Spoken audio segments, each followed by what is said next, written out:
Hello and welcome to Starbound's second channel. My name is Gabriel the Bibi Capaldi and I'll be your narrator today. But before we get into today's story, please do check down below that you are subscribed to the channel. It's 100% free and helps us pop up on your feed a bit more often.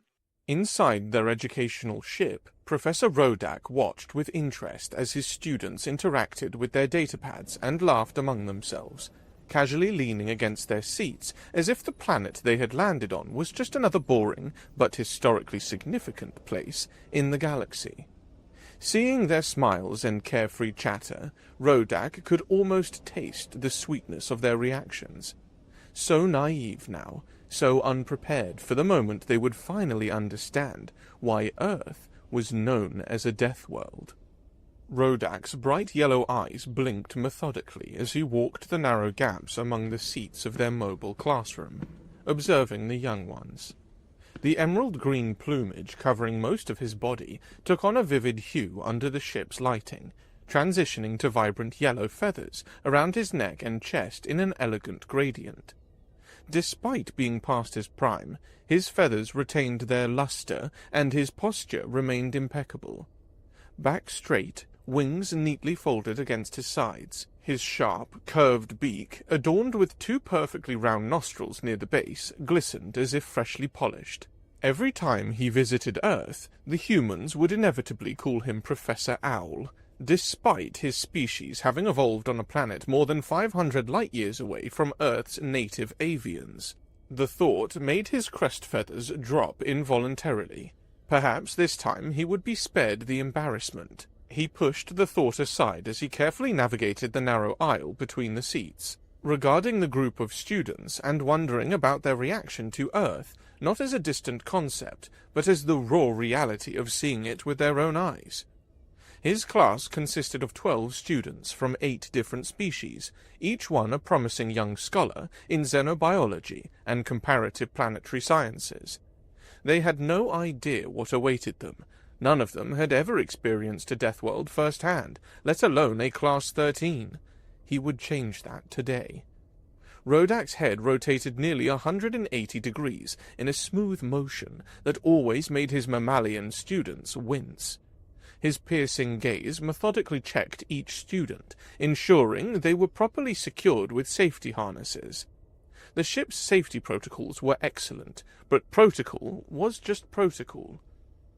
"Lamaro, please tighten your restraints," he chirped to a furry Godar in the third row who had left his harness loose to accommodate his thick mane.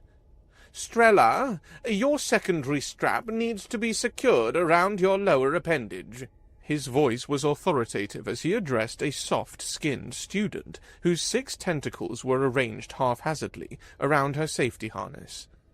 Only after he was absolutely certain that every one of them was properly secured did he begin the day's lesson. Without warning, he tapped a sequence onto his wrist device. The ship's gravity dampening system shut down instantly. Chaos erupted immediately. Lamaro's eyes widened in shock as the protein bar he'd been munching on slipped from his grip and fell to the floor with a thud that seemed impossibly loud. The young Godar tried to reach for it, but his arm felt like it was made of neutron star material. "By the cold void!" he gasped, his voice strained. Aethera, a female Sotharian whose transparent body normally moved with grace, stared in horror at her limbs. The crystalline structures that composed her form seemed to drag downward, the delicate tendrils that normally floated around her head now hanging limply against her shoulders. "Professor," she called out, "something is wrong with my body." Most distressed of all was his ear, the tallest student in the class. The Stridene's pink skin had taken on a deeper hue, and his long, elegant limbs trembled visibly under the strain. His chest heaved as he struggled to draw adequate breath, his respiratory sacs clearly laboring. "Remain calm," Professor Rodak announced, his own body compensating for the increased gravity with apparent ease, though even he felt the familiar strain in his hollow bones. What you are experiencing is merely the natural gravitational pull of planet Earth. without the assistance of our ship's dampening field. He strode to the front of the students, each step deliberately slow, to conceal his own discomfort. The teaching console lit up as he tapped it with a talon.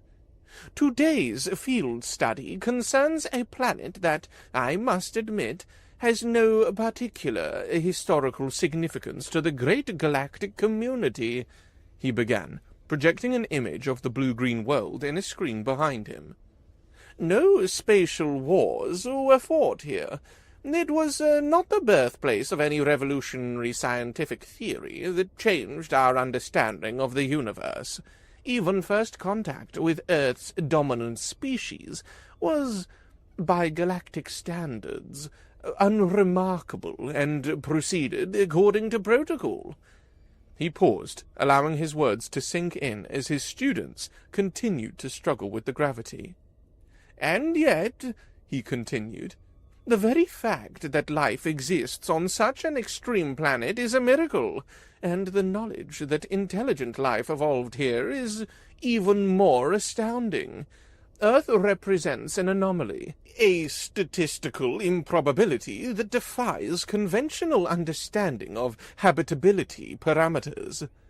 But his carefully prepared lecture was falling on deaf ears. The students were too preoccupied with their sudden weight to pay attention to evolutionary anomalies. "Professor," wheezed Trellix, a strong, grey-skinned student, "is something malfunctioning? I can barely move." "Nothing is malfunctioning," Rodak replied calmly. "This is part of today's lesson." "But we're being crushed," complained Vorno, a red-scaled Harut.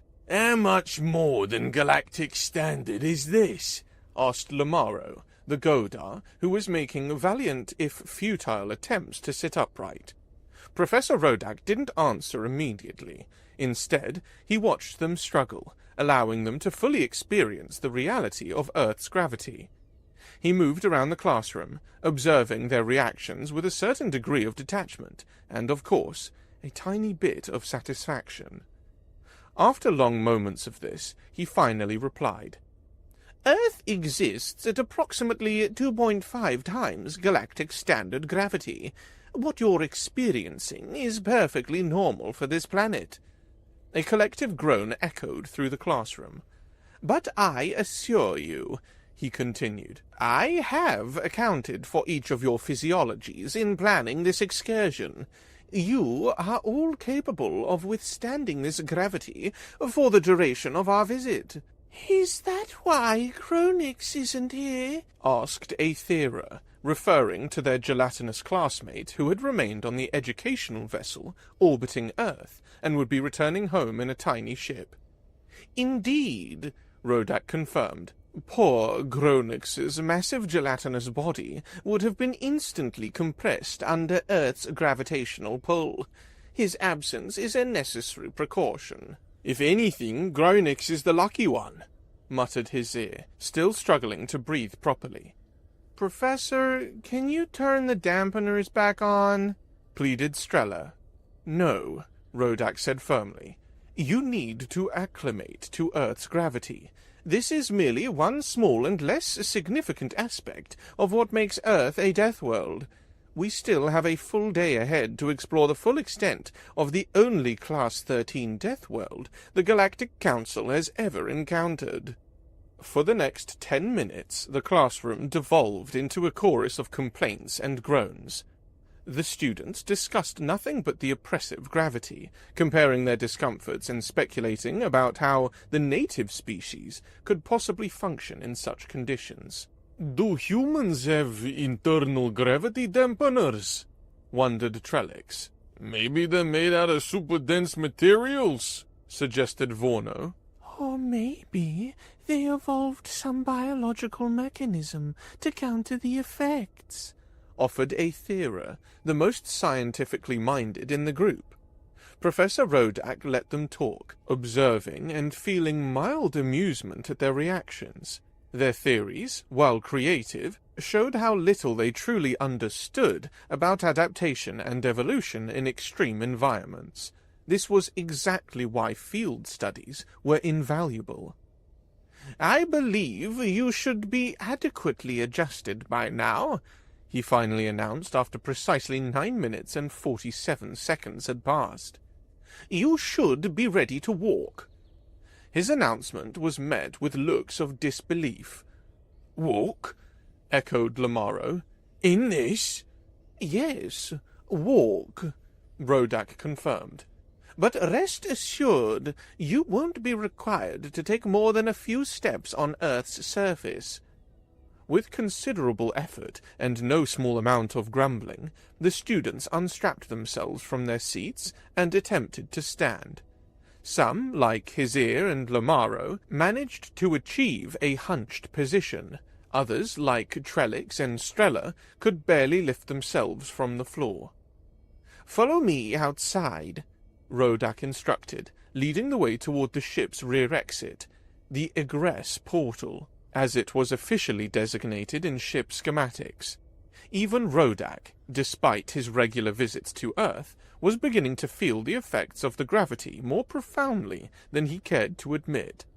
His lightweight avian frame was not designed for such conditions, but for the sake of preserving his authority and the educational value of the experience, he masked his discomfort, maintaining his dignified bearing as he approached the exit controls. The metal turned liquid and morphed into a ramp, revealing the alien landscape beyond. Rodak stepped out first, feeling the dry air against his feathers. Earth's sun was just beginning to rise on the horizon, casting long shadows across the desert terrain they had landed in.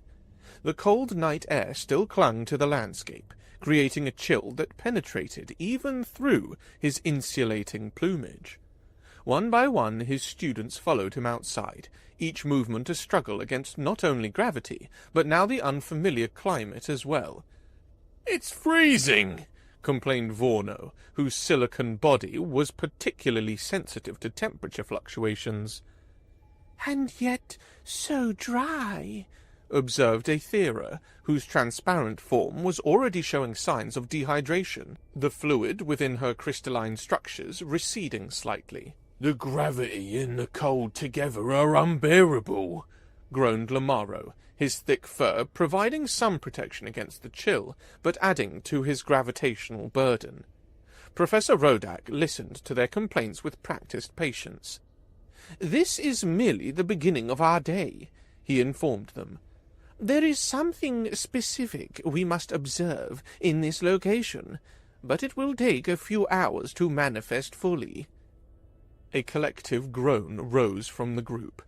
"In the meantime," he continued, "I strongly recommend you spend these hours studying the Deathworld resources I have prepared for you. You may wait inside the ship if you prefer." The students didn't need to be told twice. They scrambled back into the ship with as much haste as the crushing gravity would allow, practically fighting to be the first to return. Once everyone was back inside, Rodak addressed the ship's educational interface. "Please distribute the Earth study materials to all student terminals." "Access allowed," the ship's voice confirmed. For the next 3 hours, the students immersed themselves in the study materials, detailed analyses of Earth's extreme conditions, statistical comparisons to other known worlds, and case studies of the remarkable resilient indigenous species. Professor Rodak moved among them, answering questions and providing additional context where needed. As the 3-hour mark approached, Rodak checked the external sensors and nodded with satisfaction. "It's time," he announced. "Please, follow me outside once more." The students, slightly more accustomed to the gravity after their study period, followed him with marginally less difficulty than before.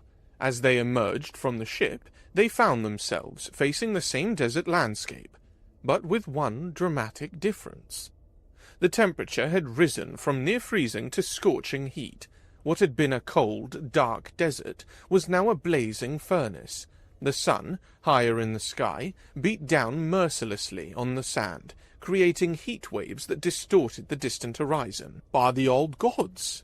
exclaimed his ear, immediately beginning to perspire through his pink skin. "What happened?" "This," Professor Rodak explained, his own body temperature regulation struggling to keep pace with the sudden change, "is one of the primary reasons Earth is classified as a death world. The temperature variation in many places can exceed 50 degrees within hours." "50?" whispered Aethera, her transparent form already beginning to evaporate at the edges.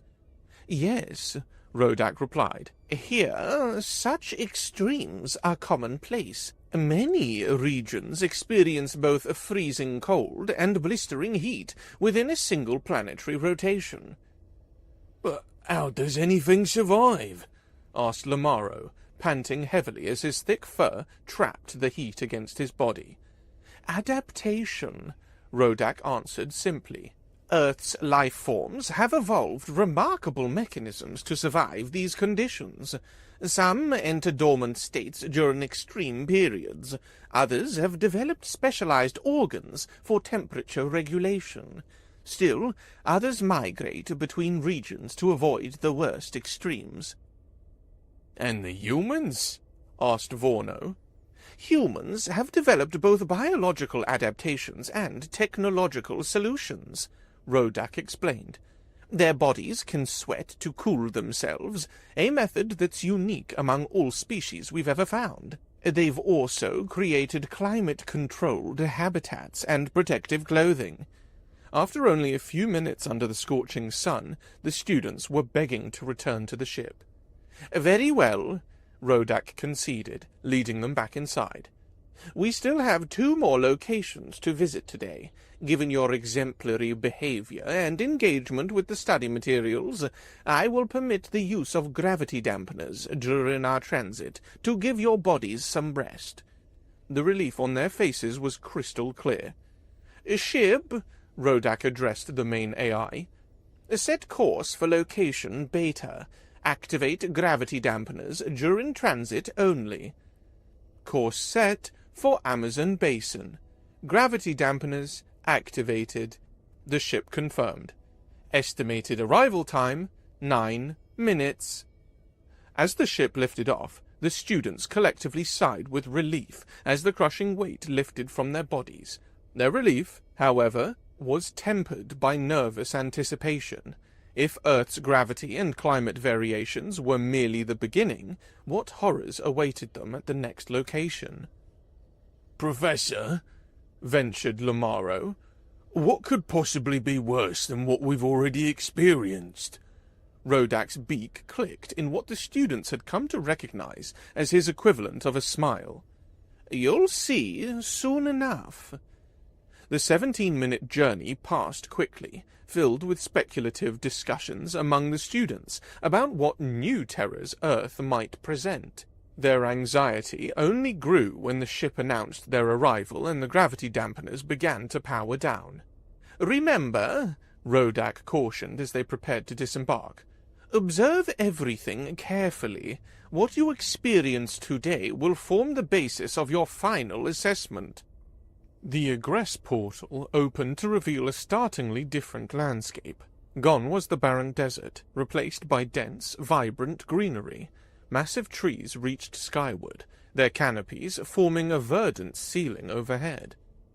The air was completely filled with moisture, a full contrast to the desert's aridity. Nearby, a river flowed lazily, its surface occasionally broken by little waves. The students exited the ship with more confidence than before, having slightly adapted to the gravity. They looked around with genuine wonder, several of them taking readings on their data devices. This looks like a thriving garden world," said Aethera, her transparent form refracting the dappled sunlight into miniature rainbows. "The life-form readings are off the scale," added Vorno, studying his scanner. "There are more species in this small area than on entire planets I've studied." "And the temperature is quite pleasant," noted his ear, his pink skin no longer flushed with heat stress. "Perhaps Earth isn't so bad after all," suggested Lamaro, his earlier complaints forgotten as he marveled at a colorful flying creature that had landed momentarily on a nearby branch before darting away. Professor Rodak said nothing. He simply waited, his yellow eyes tracking the seconds on his internal chronometer. 3, 2, 1. "My skin is itching," complained Trellick suddenly, slapping at his gas bladder appendages. "Something bit me," exclaimed Strella, examining a tiny red mark on one of her tentacles. "There's something on my arm," shouted Lamaro, staring in horror at a small black dot that appeared to be burrowing into his fur. "It's sucking my blood," said Aethera, her normally calm demeanor shattered as she observed a tiny creature through her transparent skin, drawing fluid from her internal circulatory system. Within seconds, all 12 students were frantically swatting at themselves, discovering more and more tiny assailants with each passing moment. Without waiting for Rodak's permission, they charged back into the ship, abandoning all scientific decorum in their panic. Rodak followed at a more measured pace, counting under his breath. By the time he entered the ship and the wall sealed behind him, his students were in various states of distress, examining bites and stings all over their bodies. "What was that?" demanded Lamaro, his fur standing on end. "Professor, explain immediately," insisted Aethera, inspecting a small puncture in her transparent structure where fluid was leaking. Rodak activated the ship's display, bringing up an enhanced image of a tiny 6-legged creature with a proboscis and delicate wings. "This," he announced, "is what Earth natives call a mosquito. It is a hematophagous insect, a blood feeder. There are over 3,500 species of mosquitoes on Earth, and they are found in nearly every habitat except the polar regions and extreme altitudes." "They feed on blood?" gasped Hizir, horrified. "Indeed," Rodak confirmed. "The females require blood proteins to produce eggs. They locate their victims through carbon dioxide detection, body odor, and heat signatures. Once landed, they insert their proboscis through the skin and inject anticoagulant saliva to prevent clotting while they feed." "That's barbaric!" exclaimed Vorno. "It gets worse," Rodak continued, changing the display to show microscopic organisms. "Many species of mosquitoes are vectors for dangerous pathogens. Throughout Earth's history, these tiny insects have transmitted diseases that have killed billions of sentient beings. Malaria, dengue fever, yellow fever, Zika virus, all spread by these minuscule creatures." The students stared at him in stunned silence. "However," Rodak added, noting the growing panic, "you need not worry about disease transmission during our brief visit.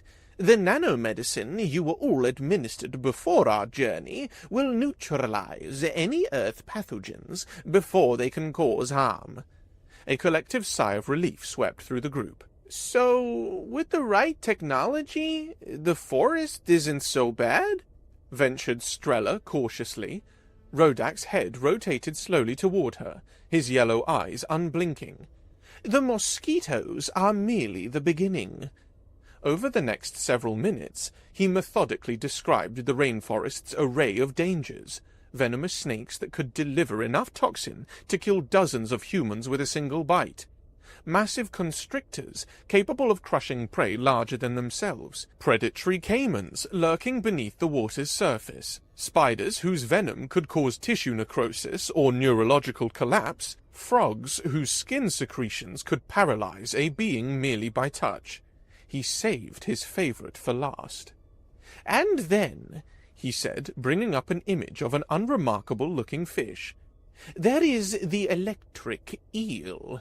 This aquatic predator generates electrical discharges, enough to stun its prey, ward off predators, or even kill a small animal under the right circumstances."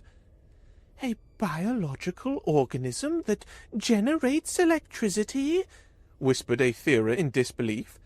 That is hard to believe." "Not on Earth," Rodak replied.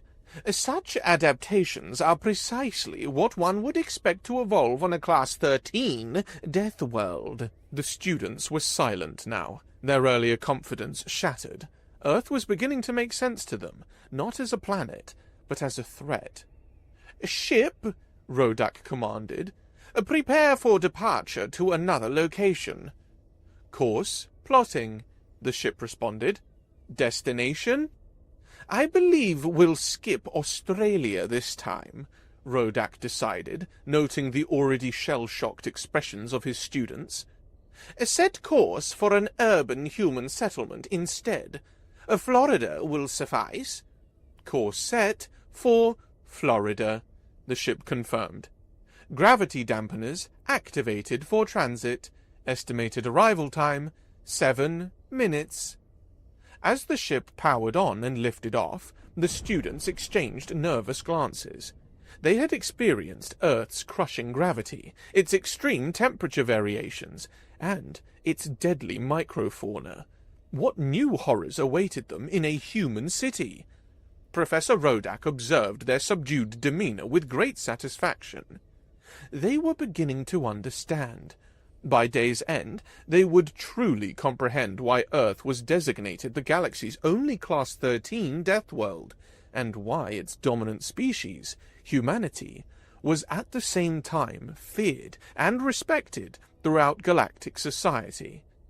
The ship ascended through the atmosphere, briefly giving the students a view of the vast blue oceans that covered most of the planet's surface. Even the seemingly peaceful waters, Rodak knew, concealed countless dangers, from microscopic toxin-producing algae to massive predators with multiple rows of teeth. But those lessons would wait for another day. For now, they were headed to witness humanity's most impressive adaptation to their lethal homeworld, civilization. As the ship banked toward the northern continent, Rodak began preparing his lecture on urban dangers: air pollution, noise-induced hearing damage, vehicle accidents, artificial food additives, electromagnetic radiation, and the most dangerous element of all, humans themselves. The ship's descent toward Florida's coastline was gradual and controlled. Unlike their previous landings, Professor Rodak instructed the vessel to maintain altitude several hundred meters above the surface. "We will not be landing this time," he announced to the surprised students. "But, Professor," Lamaro questioned, his fur still bristling from their rainforest encounter, "how will we experience the human settlement if we remain airborne?" Rodak's feathers ruffled through all his body as he adjusted his stance to compensate for the ship's subtle movements. The truth was, he had no intention of subjecting himself to being called Professor Owl yet again by the humans below. His previous visit to Earth's urban centers had always resulted in the same tiresome comments and pointing fingers. This time, observation from a distance would suffice. "Our ship's sensory array is more than capable of providing us with the data we need, and the ship's AI can compile everything quickly," he explained instead. "Besides, the gravity would be particularly taxing in a human urban environment where you might need to move quickly, and I'm sure none of you would like the chaos of human urban areas." The students, still traumatized by their previous experiences, seemed relieved at the news. None of them appeared eager to face another of Earth's horrifying features up close. "Ship," Rodak commanded, "establish contact with local human traffic control and request permission to hover for educational observation. Initiating communication with Earth authorities," the ship responded. "Transmitting educational research credentials and diplomatic clearance." While they waited, the students crowded around the observation ports, their earlier exhaustion temporarily forgotten as they gazed down at the sprawling human settlement below. The coastline stretched like a pale border against the azure waters, dotted with structures of various sizes and configurations. "They build so close to the water," observed Aethera, her transparent form still showing signs of stress from the previous encounters. "Isn't that dangerous?"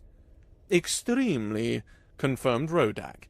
"Many of their settlements are constructed in areas prone to flooding, storm surges, and extreme weather patterns, yet they persist." "Permission granted," announced the ship.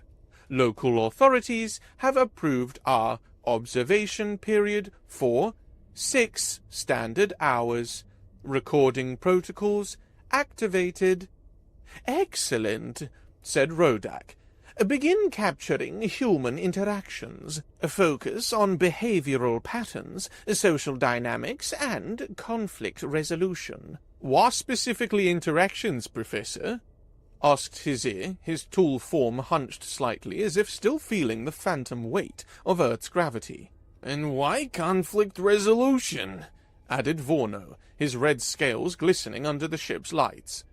Rodak's beak clicked shut before opening again in what his students recognized as his version of a cryptic smile. "You'll understand shortly."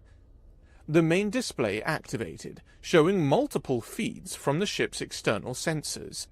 The students watched, fascinated, as the images showed humans engaging in various activities across the sprawling coastal area.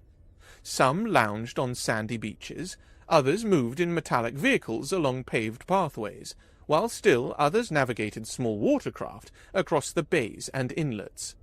While the students observed the general feeds, Rodak discreetly manipulated his personal console, filtering through the massive amount of data the ship was collecting.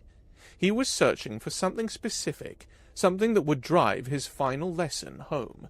"Professor, what exactly are we looking for?" Strella inquired, her tentacles coiling anxiously. "Patience," Rodak replied without looking up. "Our lesson is about to become clear."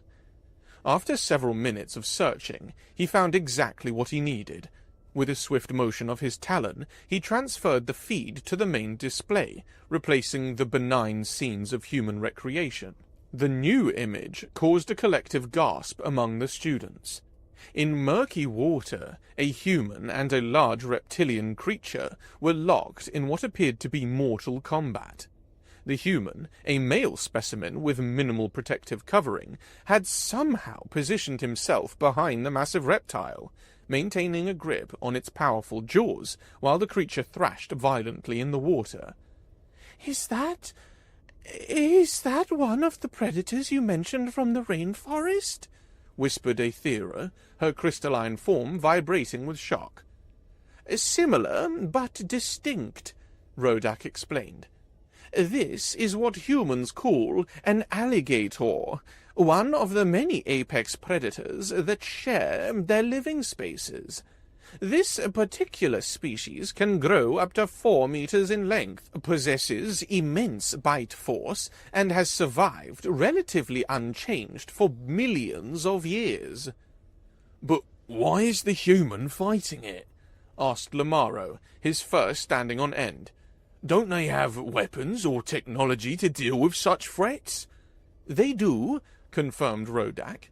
"Advanced weapons, barriers, repellents, all manner of solutions for avoiding such confrontations."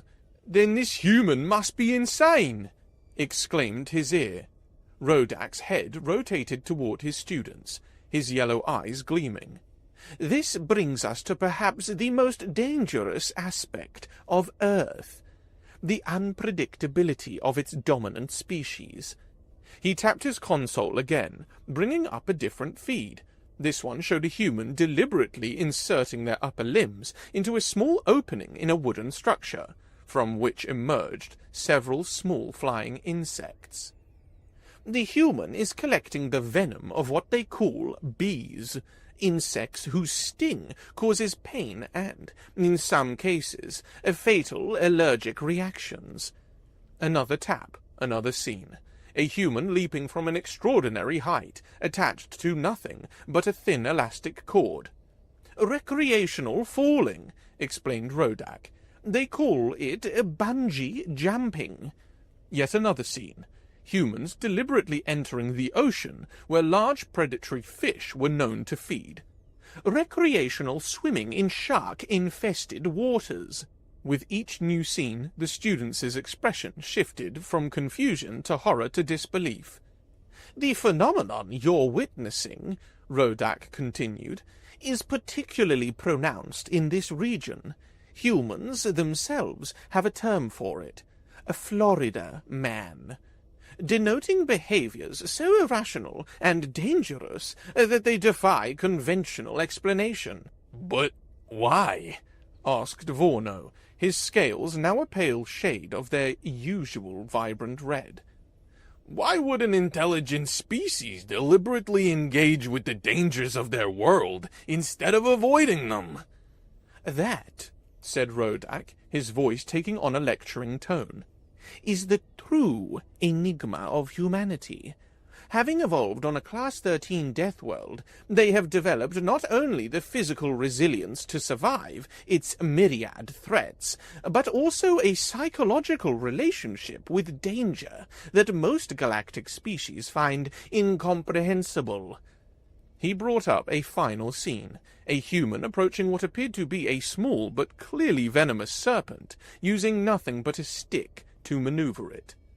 "In human culture, particularly among certain subgroups, deliberate risk-taking is not merely tolerated, but celebrated. They have terms for it: courage, thrill-seeking, adventure. Some humans build their entire identities around confronting the very dangers that shaped their evolution." Is this normal? Asked Aethera hesitantly. For all humans? "No," Rodak admitted, "and that is perhaps the most dangerous aspect of all. When interacting with humans, one never knows whether one is dealing with a rational being who will avoid unnecessary risk, nor a biological anomaly that might, without warning, engage in behaviors that most species would consider suicidal." "That's terrifying," whispered Strella. "Indeed," Rodak agreed.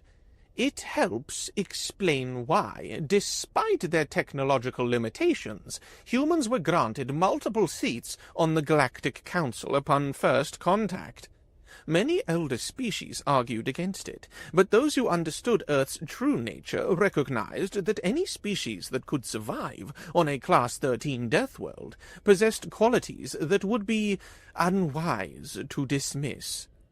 The students fell silent, absorbing this final revelation. For several minutes they simply watched the various feeds of human activity, now seeing them through new eyes, not as mere curiosities, but as evidence of an evolutionary path so divergent from their own that it defied easy comprehension. Finally, Rodak closed the displays and turned to face his class. "Now, can anyone tell me why Earth is classified as a death world?" One by one, the students spoke, their earlier levity completely gone. "The crushing gravity?" said Hizir, his respiratory sacs still laboring slightly. "The extreme temperature variations," added Vorno. "The overwhelming biodiversity of predators and parasites?" said Aethera. "The unpredictability of its dominant species," said Lamaro. "Or should I say, crazy behaviors." Rodak nodded, his crest feathers rising in approval. "Excellent. You've learned today what no textbook could adequately convey. Earth is not merely a planet with challenging conditions. It is an evolutionary crucible that has produced life forms uniquely adapted to conditions that would kill most galactic species within minutes." He paused, his head tilting slightly. "Unless anyone feels they would benefit from a first-hand visit to Australia, where even the plant life can cause excruciating pain, I believe our educational objectives have been met. The students hurriedly assured him that no such visit was necessary. Their understanding of Earth's Deathworld status was now thoroughly cemented in their minds. "Ship," Rodak commanded, "terminate observation protocols and set course for the Council Administrative Planet. Standard gravity and environmental settings." "Course set," confirmed the ship. "Estimated arrival, 14 hours, 22 minutes." As the ship ascended through Earth's atmosphere, the students retreated to their rest chambers, each lost in their own thoughts about the planet they were leaving behind. Only Rodak remained in the observation deck, watching the blue-green world shrink to a distant point. He felt the familiar satisfaction of a lesson well taught. These students would never again view Earth as just another entry in a planetary database. They would understand, on a visceral level, why the rest of the galaxy both feared and respected the strange, resilient species that called this Deathworld home. And perhaps, when they eventually took their places in the scientific community, they would remember this day when confronted with humanity's peculiar blend of recklessness and innovation. They would remember that, sometimes, the most dangerous adaptation of all is not a physical trait, but a mindset that views obstacles not as warnings, but as challenges. With that thought, Professor Rodak retired to his own chamber, already planning next semester's field trip. Perhaps the acid lakes of Vitruvian would make for an interesting comparison.